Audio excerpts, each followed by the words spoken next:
Crystal Cave in Kutztown, Pennsylvania, and we are going to take you on a tour today of this fun roadside attraction. Crystal Cave was discovered in 1871 by two farmers who were interested in some farmland. They discovered a hole in the side of the hill. When they further investigated what they had found, they discovered that the crystals were not in fact diamonds, but was a whole cave system. Caves are an underground, hollowed out area of rock due to the limestone formations that we have in Pennsylvania.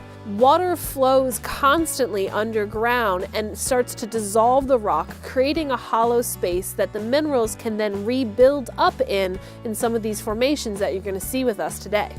So you might have seen one of the signs as you came in that says, "Please don't damage." And you can kind of see areas here where it has been damaged during some of the earliest tours that came through here. But what you might not know is that touching is actually damage. This is an area where they used to encourage the tours to touch, and you can kind of see here where there is no growth in that area. That's because our hands and our fingers have oils on them naturally, and when you have tons of people coming through and all putting their hands on them, those oils build up and the minerals can't build up. So this is an area that has been damaged just by touching. So I'm here in the Crystal Ballroom, which is the largest room in Crystal Cave, and believe it or not, there have been weddings and dances and hoedowns here that have once held up to 200 people. This is the main room in Crystal Cave. Behind me you can see that drop wall that fell about 500,000 years ago and formed two of the separate rooms. We'll be in the top room a little bit later.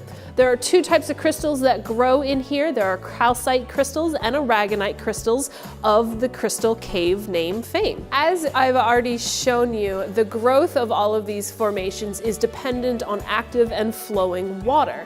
Here we see the Sandcastle Formation, which is one of the only dead and dying formations in Crystal Cave because it no longer has an active water flow from the stalactite above it. So imagine you're on one of the first tours to come through here in the late 1800s. You're doing the tour by candlelight because that's all they had back then. And it has also taken you hours to get to this point because at that time there were no paved walkways. So you've spent hours traipsing through the slippery caves, and when all of a sudden the lights go out. So we're here at Lookout Point in the cave. This is the point of the cave that is furthest from the entrance. We're at the wettest part of the cave, about 60 feet underground. This is where the stalactites are most actively growing. And as you can see, I've taken off my jacket because at this point it's a balmy 56 degrees, which is much better than the 30 degrees outside. So if you come here in the summer, it'll be a nice cooling off experience, which is actually what they used to do back before they had air conditioning. They'd come down here, cool off a little bit, and then in the wintertime, it's actually a nice place to kind of warm up because it's a little bit warmer and less windy than the outside.